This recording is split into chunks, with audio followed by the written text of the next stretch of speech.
The Crow and the Peacocks. There was a crow who didn't like his feathers. "I wish I were a peacock," he would say.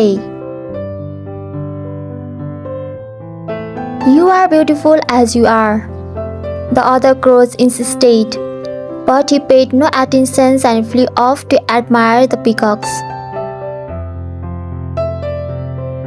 He saw the peacocks dancing around, flaunting their colorful tail feathers. The crow saw some peacock's feathers lying on the ground. He quickly flew down and stuck those feathers on his tail. "Now I am as beautiful as a peacock," said the crow, and went to dance with the peacocks.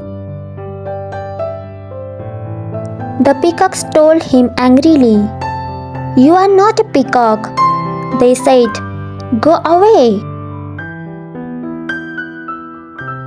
The sad crow came back home. As he sat down alone, the other crows said, "Learn to love yourself as you are." Moral of the story: You are beautiful as you are.